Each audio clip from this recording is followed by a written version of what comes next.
అందరికీ యేసుక్రీస్తు నామాన మీ అందరికీ శుభాలు. ఉమెన్స్ సండే శుభాలు మీకు తెలియజేస్తున్నాను. దేవుడు మరి 2026 సంవత్సరం ఈ విధంగా ఉమెన్స్ సండే జరుపుకోవటానికి దేవుడు కృపను గ్రహించాడు. దేవుడు కృప లేకపోతే మనం ఈ విధంగా అందరం ఉండలేం. మరి దేవుని కృపను బట్టి మరి మన సంఘం కూడా దినదినం ప్రవర్తమానం చెందుతుంది. మరి ఎంత విస్తరిస్తుందంటే ఎంత తొందరగా దేవుని కృపే అదంతా కూడా. మరి దేవుడు ఈ విధంగా ఈ సంఘాన్ని ఇక్కడ ఏర్పాటు చేసి ఈ విధంగా ఎదగటానికి కృప చూపిస్తున్నందుకు మొదటగా దేవునికి వందనాలు. మరి నాకు ఈ అవకాశం ఇచ్చిన దేవునికి వందనాలు తెలియజేస్తున్నాను. మరి సంఘ మీ అందరికీ వందనాలండి. మరి మనం 26వ సంవత్సరం మరి స్త్రీల సమాజంగా స్త్రీలందరం కూడా ఈ విధంగా చేరి మరి అందరూ కలర్ఫుల్గా ఎంత బాగున్నారు. మరి దేవుడు మరి ఈ విధంగా మనందరినీ కూడా సజీవ లెక్కలో ఉంచి మరి ఉమెన్స్ సండే జరుపుకోవటానికి కృప చూపించాడు. దేవునికి వందనాలు. మరి చిన్న ప్రార్థన చేసుకొని ప్రారంభం చేస్తున్నాను. ప్రేమ కలిగిన మా నాయన, కృప కలిగిన తండ్రి, ఈ విధంగా తండ్రి నాయన సంఘ బిడ్డలతో కలిసి తండ్రి నాయన నిన్ను స్తుతించుకోవటానికి మీరు తండ్రి నాయన మా మధ్య ఉండి నడిపిస్తున్నందుకై మీకు వందనాలు ప్రభా.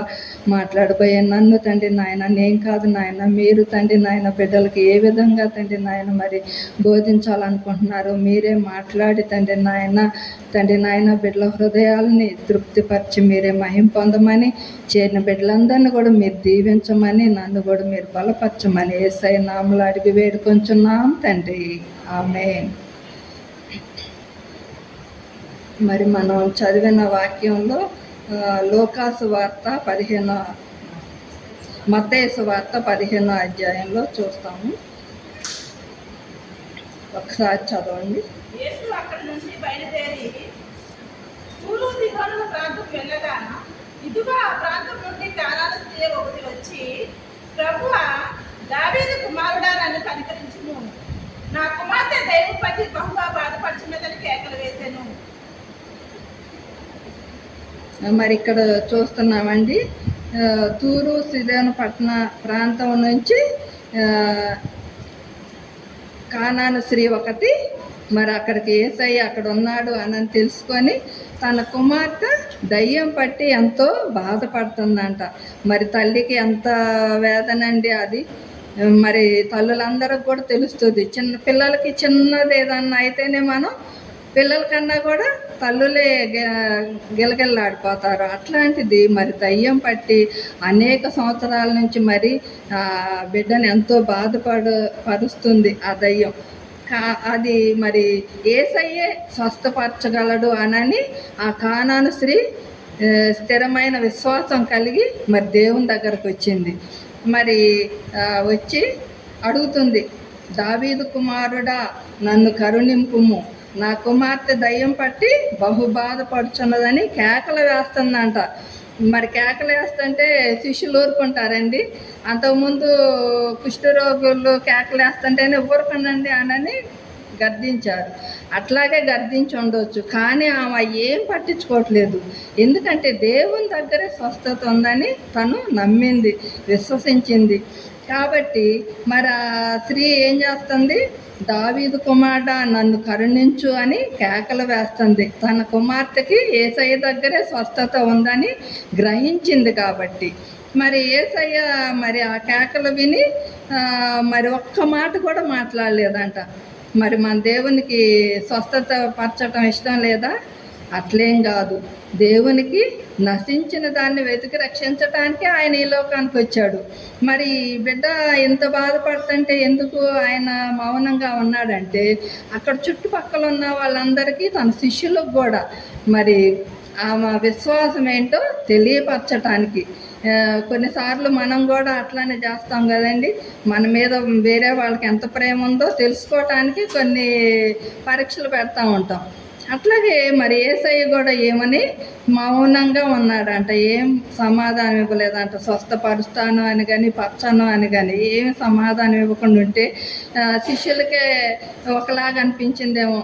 ఆయన వెళ్తా ఉంటే ఏమో మన వెనకాల వస్తుంది ఏంటి, ఏమని తొందరగా వదిలించుకుందాము, ఏదో ఒకటి సమాధానం చెప్పేయండి, ఆమె వెళ్ళిపోయిద్ది అని శిష్యులు యేసయ్యను అడుగుతుంటే అప్పుడు యేసయ్య ఒక మాట అంటారు, ఆమెను పంపివేయమని ఆయన్ను వేడుకొనగా ఆయన ఇజ్రాయేల్ ఇంటి వారై నశించిన గొర్రెల వద్దకే కానీ మరి ఎవని వద్దకును నేను పంపబడలేదు. మరి ఇజ్రాయేల్ కోసమే వచ్చారండి. ఒకవేళ వచ్చారు ఆయన జనాంగం కోసమే వచ్చినా కూడా మనందరినీ కూడా నశించిపోవటం ఆయనకి ఇష్టం లేదు.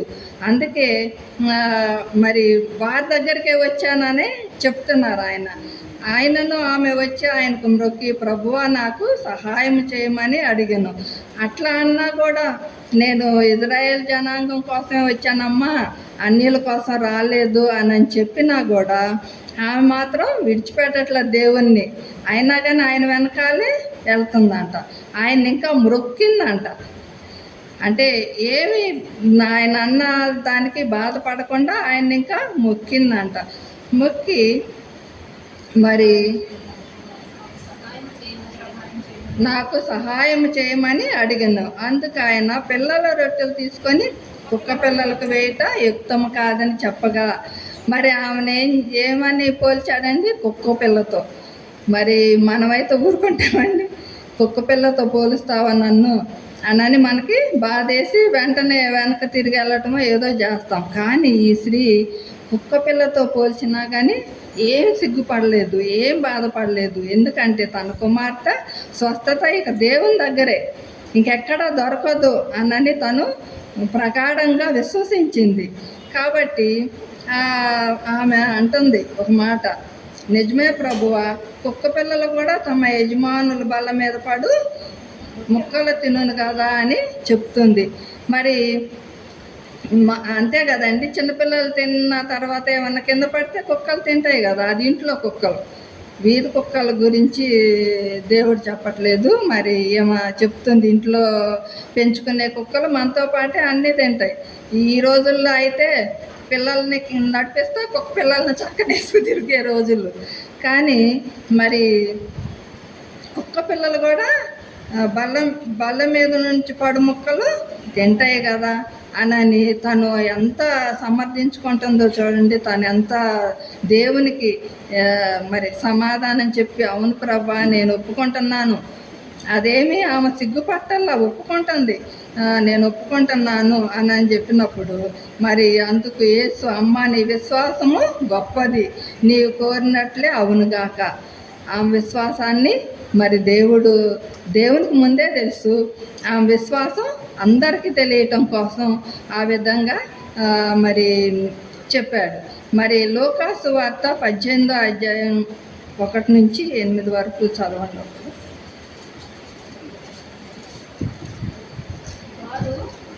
వారు విస్తృతంగా నిత్యము ప్రార్థన చేయుచుండవలెనంటూ ఆయన వారితో ఈ ఉపమానము చెప్పారు. దేవునికి భయపడకయు మనుషులను లక్ష్య పెట్టకయు ఉండు ఒక న్యాయాధిపతి ఒక పట్టణంలో ఉండేది. ఆ పట్టణంలో ఒక విధవరాలును ఉండెను. ఆమె అతని యొద్దకు తరచుగా వచ్చి నా ప్రతివాదికిని నాకును న్యాయము తీర్చుమని అడుగుచూ వచ్చెను గాని అతడు కొంతకాలము ఒప్పకపోయెను. తరువాత అతడు, నేను దేవునికి భయపడకయు మనుషులను లక్ష్య పెట్టకయు ఉండినను ఈ విధవరాలు నన్ను తొందర పెట్టుచున్నది గనుక ఆమె మాటిమాటికి వచ్చి గోజాడుకుండునట్లు ఆమెకు న్యాయము తీర్తునని తనలో తాను అనుకునేను. మరియు ప్రభు ఇట్లనెను, అన్యాయస్తుడైన ఆ న్యాయాధిపతి చెప్పిన మాట వినుడి. దేవుడు తాను ఏర్పరచుకున్న వారు దివారాత్రులు తన్ను గూర్చి మొరపెట్టుకొనుచుండగా వారికి న్యాయము తీర్చడా? చాలండి. మరి ఇక్కడ ఎవరున్నారండి? ఒక న్యాయాధిపతి ఉన్నాడు. ఆయన ఏమన్నా మంచోడండి? అన్యాయస్తుడైన న్యాయాధిపతి. ఆయన దగ్గరికి ఒక విధవరాలు తన బాధ ఏంటో చెప్పుకోవటానికి మాటి మాటికి వస్తుంటే ఆయన ఒప్పట్లేదు, ఆయన న్యాయం తీర్చట్లేదు. కానీ ఆ మాటి మాటికి వస్తుందని అతనికి ఒక జాలి కలిగి ఉండొచ్చు. మరి ఏమో సంగతి ఏంటో చూసి ఏమైనా పంపిద్దాము అని చెప్పి ఆ న్యాయాధిపతి ఏం చేస్తాడండి, ఆమెకి మరి న్యాయం చేసి పంపించినట్టు మనం చూస్తున్నాం. మరి అన్యాయస్తుడైన ఆ న్యాయాధిపతే మరి విధవరాలకి న్యాయం జరిగించినప్పుడు మనందరం దేవునికి మొరపెట్టినప్పుడు ఆయన మన ఆలకించకుండా ఉంటాడా? తప్పకుండా ఆలకిస్తాడు. అందుకే అడుగుడి మీకు ఇయ్యబడును, తట్టుడి తీయబడును. మరి దేవుణ్ణి అడిగినప్పుడు ఆయన ఎప్పుడు కూడా మన మనవల్ని త్రోసివేయడు. మనం అడగాలి. అడిగితే దేవుడు తప్పకుండా మరి మన హృదయం దగ్గరే తట్టుతూ ఉంటాడు తలుపు. కానీ మనం అది గ్రహించలేము, మనం తీయం. దేవుని మాటలు కాకుండా ఇంకేదైనా కూడా మనం మన హృదయాల్లోకి రాణిస్తాం, కానీ దేవుని మాటలు అనేసరికి పక్కన పెట్టేస్తాం. దేవుణ్ణి కూడా అంతే, అందరి దగ్గరికి వెళ్ళి మన సమస్యలన్నీ చెప్పుకుంటాం, కానీ దేవుని దగ్గర మాత్రం ముందు చెప్పం. అంతా అయిపోయాక ఇక ఏది ఇంకా కుదరదు అని అనుకున్నాక అప్పుడు లాస్ట్లో దేవుని దగ్గరకు వచ్చి మనం మేలులు పొందుతాం. అట్లాగే మరి ఈమె ఏం చేసిందంట, ఆ విధవరాలు మరి న్యాయాధిపతి దగ్గరికి తను న్యాయం తీర్చమని వెళ్ళినట్టు మనం చూస్తున్నాం. మరి అయితే ఆమె అన్యాయస్తుడైన ఆ న్యాయాధిపతి ఆమెకు తీర్పు తీర్చినప్పుడు మన ప్రభు మనకి నిశ్చయంగా మరి ఎంత మేలులు చేస్తాడండి. మరి దేవుడు తాను ఏర్పరచుకున్న వారు దివారాత్రము తను గూర్చి మొరపెట్టుకొనుచుండగా వారికి న్యాయము తీర్చడా? మరి మనం అడిగితే మనకేది ఇవ్వకుండా ఉండడు కదండి. మరి దేవుడు తప్పకుండా ఇస్తాడు. మరి ఈ విషయంలో మాకు ఒక అనుభవమే ఉందండి. మరి మేము గుంటూరులో పనిచేసేటప్పుడు, నచ్చంపేట అన్న ఊరిలో పనిచేసేటప్పుడు గుంటూరు వేశారు మమ్మల్ని. గుంటూరు వేసిన 1 ఇయర్కే పాస్ట్ గారు మన మాట సెంటర్ ప్రెసిడెంట్ ఏం చెప్తే అక్కడికి వెళ్ళాలంటే ఈయన లేదు, ప్రేయర్ ఉంది, ప్రేయర్ తప్పించి ప్రేయర్కే ముందు ప్రాధాన్యత, ఆ తర్వాతే అని నేను రానన్నా, నేను వేరే ప్రేయర్ ఉందంటే వీడు ఎప్పుడు పిలిచినా ప్రేయర్ ఉంది అది ఇది అని చెప్తున్నాడు, వీడు మన మాట వింటాడు, మన చుట్టూ తిరుగుతాడని కదా గుంటూరు తీసుకొచ్చాము, ఈయన ఎట్లాగైనా సరే పంపించేసేయాలి. 1 ఇయర్లో పంపించేద్దాం అని అనుకున్నారు. కానీ వేరే పాస్టర్ గారిని కూడా వేశారు. 2 వారాలు ఆయన వచ్చారు. మేమైతే ఆయన దగ్గరకు ఒకసారి వెళ్ళాలి కదా అని వెళ్ళాము. ఏం లేదమ్మా, లాభం లేదు, వాడికి ఇక్కడ గుంటూరులో అయితే ఉండదు, కొన్ని ఊర్లు చెప్పి ఇదిగో ఫలానా దగ్గర ఉన్నాయి, ఏం కావాలో కోరుకోండి అంటే నేను ఒకటే మాట అని వచ్చేసాను. ఆమె నేను బాగా క్లోజ్ అనమాట, ఆ పాస్టర్ గారు నేను. అక్క మేము వెళ్తున్నామని చెప్పి ఆయనతో వచ్చేటప్పుడు ఒక మాట అన్నాను, దేవుని చిత్తం అయితే ఉంటాము, లేదంటే వెళ్ళిపోతాం. దేవుని చిత్తం, దేవుడు ఏది మనకి సిద్ధపరిస్తే అది అని చెప్పి వచ్చేసాం. ఆల్రెడీ ఆయన ఏమన్నాడంటే ఒకలాంటి నవ్వు, అసలు నాకు ఇప్పటికీ అది కళ్ళ ముందు కనిపిస్తూ ఉంటుంది, ఒకలాంటి నవ్వు నవ్వి. అంటే ఆయన ఉద్దేశం ఏంటి, నేను సెనెట్ ప్రెసిడెంట్, నేను అధికారిని, నేను సంతకం చేస్తేనే ఏదైనా జరుగుతుంది, నువ్వు దేవుని చిత్తం అంటున్నావేంటి అని. సరేలేమ్మా దేవుని చిత్తం అయితే ఉందులే వెళ్ళు అని అన్నాడు, ఒకలాగా వెటకారంగా. ఇంకా వచ్చేసాం. అదేంటి మేము వేరే పాస్టర్ గారు వేశారు, ఆయన 2 వారాలు వస్తామన్నారు. పాస్టర్ గారు కూడా ఆల్టర్లోనే కూర్చుంటున్నారు. ఆయన వచ్చి ఈయనకి వీళ్ళ డాడీ కూడా పాస్టర్ గారు కాబట్టి మామయ్య బాగా తెలుసు అంట ఆయనకి. అరే నానేరా నన్ను అక్కడేసారు ఇక్కడేసారు అని చెప్తా ఉన్నారు. తర్వాత ఆ సంఘ పెద్దలు అందరు వెళ్ళి, ఆయన వచ్చిన ఫస్ట్ వారం ఈస్ట్ ప్యారిష్ అనమాట, అది మన ఫస్ట్ ఏఎస్సి ఫస్ట్ చర్చి, అది ఆ పెంకుడి కింద పడ్డది. ఇదేంటి ఈయన వచ్చిన రోజే పెంకుడి కింద పడ్డది అని అనుకున్నారు. 2వ వారం ఇంకేదో జరిగింది. వెంటనే సంఘ పెద్దలందరూ వెళ్ళి ఆయన ఇంటికి వెళ్ళగానే ఇట్లా డోర్ కొట్టారు. ఆయన అంట అసలు 2వ మాట మాట్లాడలేదు. డోర్ ఇట్లా తీగానే వాళ్ళందరూ కనిపించారు కదా, ఇట్లా దండం పెట్టి, అయ్యా నేను వచ్చే వారం నుంచి రాను, ప్రసన్న అక్కడ 1 ఇయరే ఉన్నాడు అని నాకు తెలియదు. 5 సంవత్సరాలు అనుకొని మేము వచ్చాము. కానీ ఇప్పుడు తెలిసింది నాకు 1 ఇయరే ప్రసన్న అని, తర్వాత కావాలని తీసేస్తున్నారని తెలిసింది. ప్రసన్న డాడీ నాకు అన్న, అంటే ప్రసన్న నా కొడుకు లాంటోడే, నేను ప్రసన్నకి ఎందుకు అన్యాయం చేస్తాను, నేను వచ్చే వారం నుంచి రాను అని చెప్పి ఇంకా ఆగిపోయారు. వెళ్ళి సెంటర్ ప్రెసిడెంట్కి వీళ్ళు గట్టిగా మాట్లాడేసరికి ఏఎల్సి ప్రెసిడెంట్ వీళ్ళంతా లేదు ప్రసన్న ఉండాల్సిందే అని కూర్చున్నప్పుడు మళ్ళీ తప్పదు ఇక అసలు ఇష్టం లేకపోయినా మరి దేవుని చిత్తం చూడండి సంతకం పెట్టి ఉంచారు. ఆయన సీనియర్ పాస్టర్, బాగా సీనియర్ పాస్టర్, బుక్స్ కూడా రాస్తారు మన లెసన్స్ బుక్స్.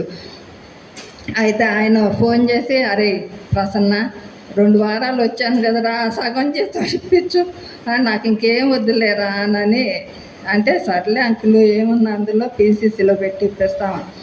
దేవుడు ఆయన న్యాయం తీర్చే దేవుడు.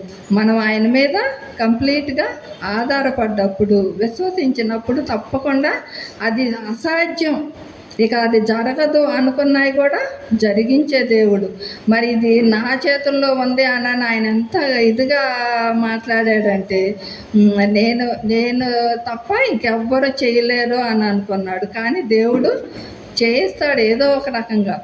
మరి దేవుని శక్తిని ఆయన కనుగొనలేకపోయాడు, ఆయనే అధికారిని నేను అని అనుకున్నాడు. మరి మన దేవుడు నిజంగా మొరపెట్టేవారి మొర ఆలకిస్తానని, మరి మీకు న్యాయం చెయ్యనా అని మరి దేవుడు చెప్తున్నాడు. మరి అదేవిధంగా 11వ అధ్యాయంలో, లూకాసు వార్త 11వ అధ్యాయం 5 నుంచి 10 వరకు చదవండి. మరియు ఆయన వారితో ఇట్లనెను, మీలో ఎవరికైనా ఒక స్నేహితుడుండగా అతడు అర్ధరాత్రి వేళ ఆ స్నేహితుని యొద్దకు వెళ్ళి, స్నేహితుడా, నాకు 3 రొట్టెలు బదులిమ్ము. నా స్నేహితుడు ప్రయాణము చేయుచు మార్గములో నా యొద్దకు వచ్చి ఉన్నాడు. అతనికి పెట్టుటకు నా యొద్ద ఏమీ లేదని అతనితో చెప్పిన ఎడల, అతడు వెలుపల్నే ఉండి, నన్ను తొందర పెట్టవద్దు, తలుపు వేసి ఉన్నది, నా చిన్నపిల్లలు నాతో కూడా పండుకొని ఉన్నారు, నేను లేచి ఇయ్యలేనని చెప్పిన, అతడు తన స్నేహితుడైనందున లేచి ఇయ్యకపోయినను, అతడు సిగ్గుమాలి మాటిమాటికి అడుగుట వలనైనను లేచి అతనికి కావలసినవన్నీ ఇచ్చును అని మీతో చెప్పుచున్నాను. అటువలే మీరును అడుగుడి, మీకు ఇయ్యబడును, వెదకుడి, మీకు దొరుకును, తట్టుడి, మీకు తీయబడును, అడుగు ప్రతివానికి ఇయ్యబడును, వెదుకువానికి దొరుకును. చాలా. మరి ఇక్కడ ఒక స్నేహితుడు అర్ధరాత్రి వచ్చాడంట. మరి అతని దగ్గర పెట్టడానికి ఏమీ లేవని మరలా ఇంకో స్నేహితుని దగ్గరికి వెళ్ళి రొట్టెలు అడగటానికి వెళ్ళినప్పుడు, మరి నేను పండుకొని ఉన్నాను, తలుపు తీయటానికి కుదరదు అని చెప్తాడు. అతను సిగ్గుమాలి మరీ అడిగితే అతను తప్పకుండా ఇస్తాడు కదా. అలాగే మరి మన దేవుడు కూడా మనం అడగాలంట. అడిగితే మీకు ఇయ్యబడును, వెదకుడి, మీకు దొరుకును, తట్టుడి, మీకు తీయబడును, అడుగు ప్రతివానికి ఇయ్యబడును. మరి అడగమని దేవుడు చెప్తున్నా కానీ మనం దేవుడిని మాత్రం అడగం. దేవుడు అడిగితే తప్పకుండా మనకి ఇస్తాడు అని అన్న విశ్వాసం ఉండాలి. మరి కానాను స్త్రీకి ఆ విశ్వాసం ఉంది కాబట్టి తన కుమార్తె విషయంలో గోజాడింది, దేవుని కోసం మరి మొరపెట్టుకుంది, కేకలు వేసింది, నా కుమార్తెని రక్షించమని. మరి ఆమె కుమార్తె స్వస్థతను అందింది, ఎందుకంటే ఆమెకి ఉన్న విశ్వాసం. అదేవిధంగా మరి మన బిడ్డల కోసం కానీ, మన సంఘం కోసం కానీ మనం కూడా ఏం చేయాలి? ప్రార్థించాలి, మరి అడగాలి దేవుణ్ణి. మనకేం కావాలన్నా కూడా ముందు మనం అడగాల్సింది ఎవరినంటే దేవుణ్ణే. మనుషులను అడిగితే అది వ్యర్థమే, ఎందుకంటే మనుషులు వింటారు కానీ ఆ తర్వాత అటు వెళ్ళి మర్చిపోతారు, లేదంటే ఇంకేదో అనుకుంటారు మన గురించి. కానీ దేవుణ్ణి అడిగినప్పుడు దేవుడు మనకి తప్పకుండా సహాయం చేసే దేవుడు. మరి అదేవిధంగా లూకాసు వార్త 8వ అధ్యాయంలో చూడండి, 43వ వచనంలో, అప్పుడు 12 ఏళ్ల నుండి రక్తస్రావంతో గల ఒక స్త్రీ ఎవరి చేతను స్వస్థతనందుతోనూ ఆయన వెనుకకు వచ్చి ఆయన వస్త్రపు చెంగు ముట్టెను. వెంటనే ఆమె రక్తస్రావం నిలిచిపోయెను.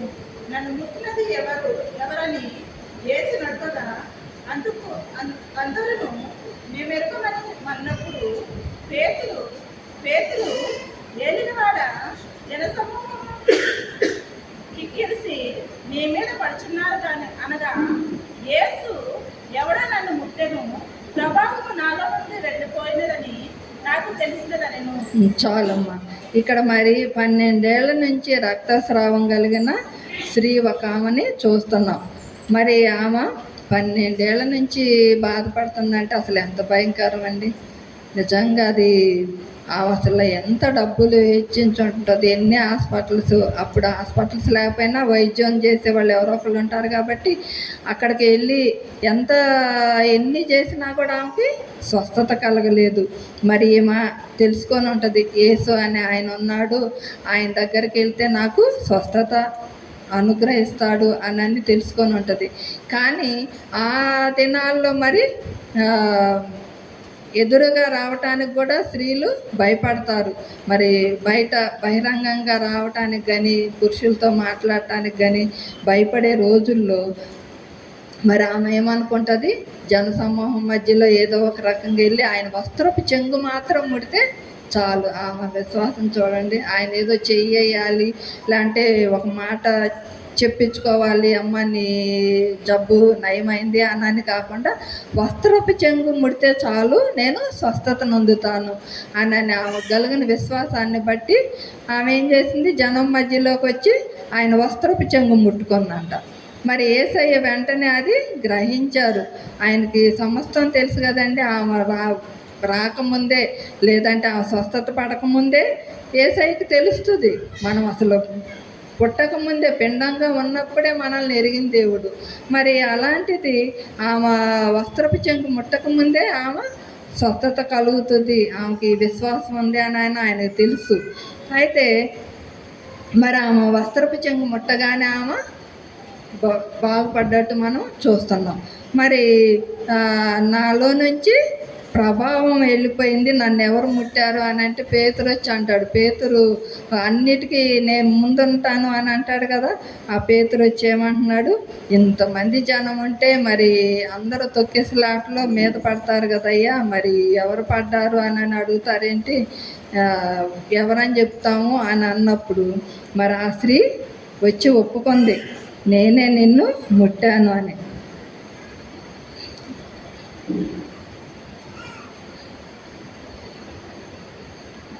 స్త్రీ చూసి వణకుచూ వచ్చి ఆయన ఎదుట సాగిలపడి తాను ఎందు నిమిత్తం ఆయన్ను ముట్టినదో వెంటనే తాను ఎలాగూ స్వస్థత పడినో ఆ సంగతి ప్రజలందరి ఎదుట తెలియజేసిందంట. మరి ప్రజలందరి ఎదుట తన బలహీనతను ఒప్పుకుంది. మరి దేవుడు ఈ విధంగా స్వస్థపరిచాడు అని ఆమె ఒప్పుకుంది. ఆమె విశ్వాసం ఎంత గొప్పది. మరి ఆమె ఏమి దాచుకోలేదు. మరి అంతమందిలో ఉన్నారు కాబట్టి ఇంకా స్వస్థత కలిగిందని మెదలకుండా వెళ్ళిపోదాంలే, ఇంతమంది ఉన్నారు కాబట్టి ఎవరో ఒకళ్ళు పడ్డారు మీద అని అనుకోవచ్చు కదా. కానీ ఆమె తనకు జరిగినది ప్రజలందరి ఎదుట తను ఏ విధంగా స్వస్థత పడ్డది, ఎన్ని సంవత్సరాల నుంచి ఈ విధంగా బాధపడుతుంది ఒప్పుకొని మరి దేవుని ఎదుట ఒప్పుకుంది. ప్రజలందరి ఎదుట తెలియజెప్పినందుకు ఆయన, కుమారి నీ విశ్వాసము నిన్ను స్వస్థపరిచెను. మరి ఆమె కలిగిన విశ్వాసాన్ని బట్టి ఆమె స్వస్థత పొందింది. మరి సమాధానము గలదానిపై వెళ్ళుము. ఆమె ఈ స్వస్థత నొందటమే కాకుండా సమాధానంతో వెళ్ళింది. మరి ఎంత గొప్ప ధన్యత అండి. మరి మనం కూడా దేవుని దగ్గరకు వచ్చి మరి మనకున్న సమస్యలు కానీ మనకున్న ప్రతి విషయాల్ని దేవుని సన్నిధానంలో మరి ఆయన పాదాల దగ్గర పెట్టినప్పుడు మనకి అవన్నీ జరుగుతాయి, మనకి సమాధానం కూడా కలుగుతుంది. మరి మన దేవుడు అంత గొప్ప దేవుడు. మరి హెబ్రీ పత్రిక 11:6 చూస్తే, విశ్వాసము లేకుండా దేవునికి ఇష్టడై ఉంటే అసాధ్యం. దేవుని యొద్దకు వచ్చేవాడు ఆయన ఉన్నాడని తను వెతుకువాడికి ఫలము దయచేయవాడని నమ్మవలని కదా. మరి ఇక్కడ ఏం చెప్తున్నాడండి హెబ్రీ పౌలు గారు, విశ్వాసం లేకుండా దేవునికి ఇష్టడై ఉంట అసాధ్యం అంట. మరి దేవుడు ఉన్నాడని ఆయన వద్దకు వచ్చేవారు ఆయన ఉన్నాడని నమ్మాలంట. మరి వీళ్ళందరూ కూడా కానాను స్త్రీకి కానీ రక్తస్రావం కలిగిన స్త్రీకి కానీ వీళ్ళందరికీ విశ్వాసం ఉంది, అందుకే దేవుని దగ్గరికి వచ్చారు, దేవుడు ఉన్నాడని నమ్మారు, మరి విశ్వసించారు కాబట్టి అద్భుతమైన కార్యాలు వారి జీవితాల్లో జరిగినట్టు మనం చూస్తున్నాం. మరి అదేవిధంగా పత్రిక పాఠంలో చదువుకున్నాం కదండి, పేతురు రాసిన పత్రికలో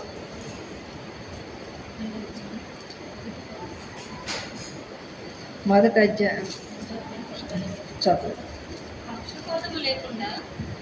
పక్షపాతము లేకుండా క్రియలను బట్టి ప్రతి వానిని తీర్పు తీర్చువాడు తండ్రి అని మీరు ఆయనకు ప్రార్థన చేయుచున్నారు గనుక మీరు పరదేశులే ఉన్నంతకాలము భయముతో గడుపుడి. పితృపారంపర్యమైన మీ వ్యర్థ ప్రవర్తనను విడిచిపెట్టినట్టుగా వెండి బంగారముల వంటి క్షయ వస్తువుల చేత మీరు విమోచింపబడలేదు గాని అమూల్యమైన రక్తము చేత, అనగా నిర్దోషమును నిష్కలంకమునగు గొర్రెపిల్ల వంటి క్రీస్తు రక్తము చేత విమోచింపబడితిరని మీరు ఎరుగుదురు కదా. చాలండి. మరి ఇక్కడ ఏమంటున్నారండి,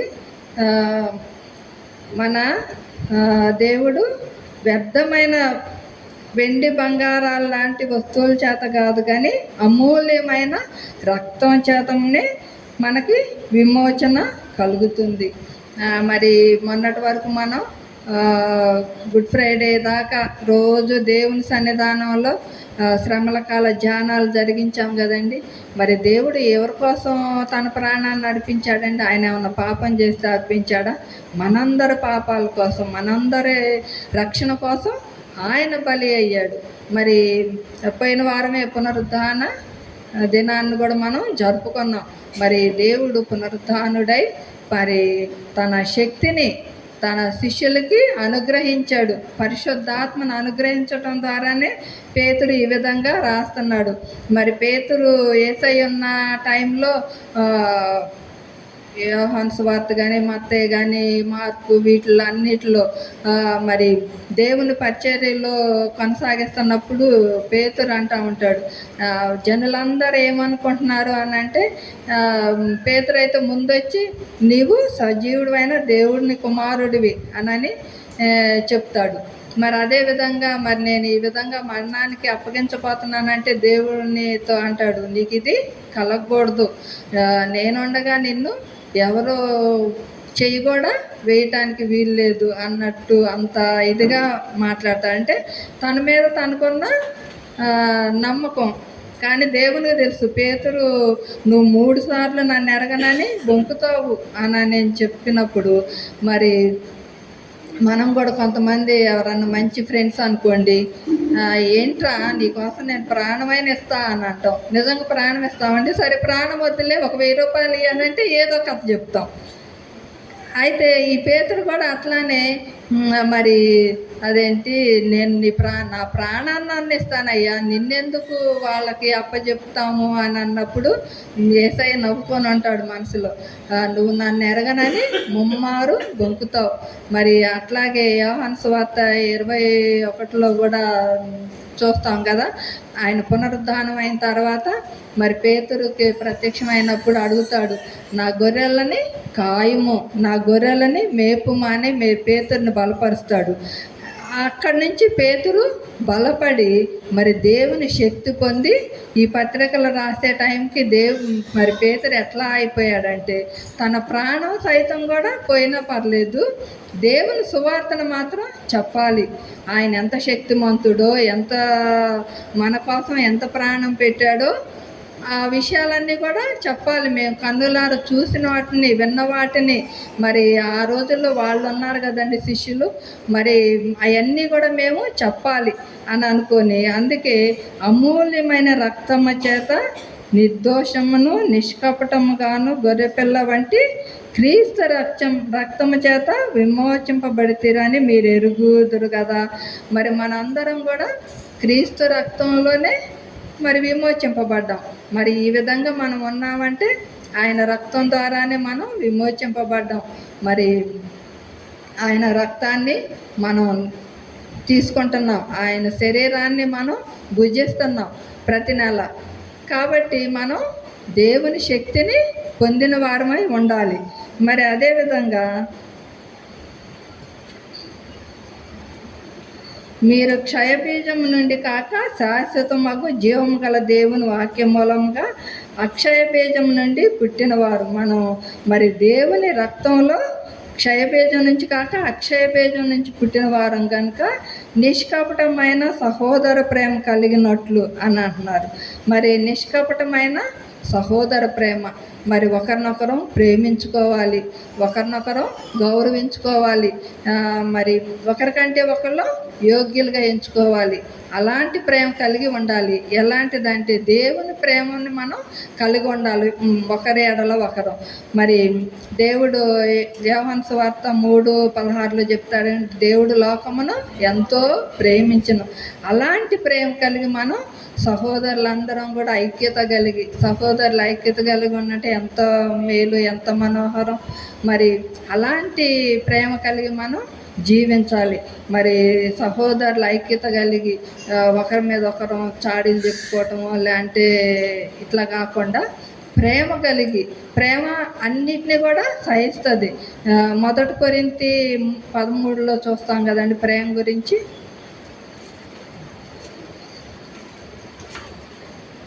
మరి ప్రేమ అన్నిటినీ సహిస్తుందంట, అమర్యాదగా నడవదంట, మరి స్వప్రయోజనమునకు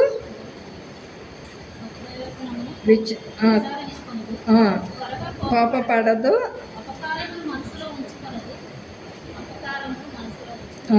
దుర్నీతి విషయమో సంతోషపడక నిత్యం సంతోషించును, అన్నిటినీ తాళును. మరి ప్రేమ విషయంలో ఇవన్నీ చెప్తారు కదండి 13వ అధ్యాయంలో. మరి చివరి వచనం చూస్తే విశ్వాసము, నిరీక్షణ, ప్రేమ, ఈ 3ను నిలిచి ఉండును. వీటిలో శ్రేష్టమైనది ప్రేమ. మరి దేవుని ప్రేమ కలిగి మనం ఉన్నప్పుడు అది ఎంత ఆనందంగా ఉంటుందంటే మనం కొంచెం ప్రాక్టీస్ చేసుకుంటామంటే తెలుస్తుంది ఆ ప్రేమ. అందరికీ ప్రేమ పంచే విషయంలో అది ఎంత ఇదిగా ఉంటుందని. మేము ఈస్ట్ ప్యారిస్లోనే పనిచేసేటప్పుడు ఈయన విజిట్స్కి ఒక్కళ్ళే వెళ్ళేవాళ్ళు, ఉదయాన్నే వెళ్ళాలన్నమాట. అందుకని ఉదయాన్నే పిల్లల్ని స్కూల్కి పంపించటం నాకు కుదరదు కాబట్టి నేను వెళ్ళేదాన్ని కాదు. ఎప్పుడో ఒకసారి ఏదో ఫ్యామిలీ రమ్మన్నారు ఏదో, అందుకని ఒకసారి తీసుకెళ్ళి ఆ లైన్ మొత్తం అక్కడ ఎట్లా ఉంటుందంటే మీ అందరూ తెలుసు కదా, మన అన్ని ఇళ్ళు లైన్గా ఉంటాయి. ఈయన ఒక దగ్గర కూర్చోబెట్టినాను, నేను వెళ్ళొస్తాను, నువ్వు మా అక్క దగ్గర కూర్చో అని చెప్పి. ఆమె ఎందుకో కొంచెం అసహనంగా మా తమ్ముడు అక్కడ ఉన్నాడు వెళ్ళమ్మా అని అంటుంది. ఈయనేమో ఇక్కడే కూర్చోమన్నారు కదా, నేను ఈయన మాటనే పట్టుకొని నేను అక్కడే ఉన్నా. ఆమె ఎన్నిసార్లు అన్నా కూడా నేనేం పట్టించుకోకుండా ఈయన వచ్చే వరకు ఇంకా అన్ని విజిట్స్ అయిపోయి మళ్ళీ ఇక్కడికి వచ్చాక ఇంకా ఇంటికి వచ్చేసాను. ఆ విషయం అసలు నేను ఈయన చెప్పను కూడా చెప్పలే, ఇట్లా మీ అక్క ఇట్లా చేసిందని. కానీ ఆ తర్వాత సండే చర్చికి వస్తారు కదా, వచ్చినప్పుడు దేనికోసం ఇంటికి వచ్చింది. రెండోది నాన్నని నేను ఏం కావాలి ఏంటి అని అంటే, అమ్మ నేను కొద్దిసేపు ఏంటో ఉందమ్మా, షుగర్ ఎక్కువైందేమో, నేను కొద్దిసేపు పండుకుంటా అంటే పండుకోండి, తలుపు తీసే ఉంటుంది, నేను ఎప్పుడు తాళం వేయను అని చెప్పి కొంచెం ఏదో టీనో ఏదో ఇచ్చి మళ్ళీ చర్చిలోకి వెళ్ళిపోయాను. అట్లా ఆమె ఎప్పుడు వచ్చినా కానీ నేను అది మాత్రం గుర్తుపెట్టుకోను. ప్రేమగానే ఉంటే కొన్ని రోజులకు ఆమె అసలు మారిపోయి అసలు సొంత వాళ్ళ తమ్ముడు, నేను సొంత మరదలు అన్నట్టు. అంటే ప్రేమ చూపించటం వలన ఆమె ఏమైంది, మొత్తం మారిపోయింది. ఇంకా వాళ్ళ ఆయన అయితే అన్న అసలు ఎంత అంటే నన్ను సొంత చెల్లిలాగా, మా ఇంట్లో ఏ ఫంక్షన్ అయినా కానీ వంటోళ్ళు ఉన్నా కూడా అన్న బాగా వంట చేస్తాడనమాట. కొంచెం చికెన్ తీసి, మీకు పెద్ద ఫ్యామిలీ కదమ్మా, హైదరాబాద్ నుంచి అందరు వస్తారుగా, సాయంత్రం నువ్వెందుకు వండుకోవటం, నేను వండిస్తానని స్పెషల్గా ఆయన కూరలు చేసి ఇంట్లో పెట్టించేవాడు.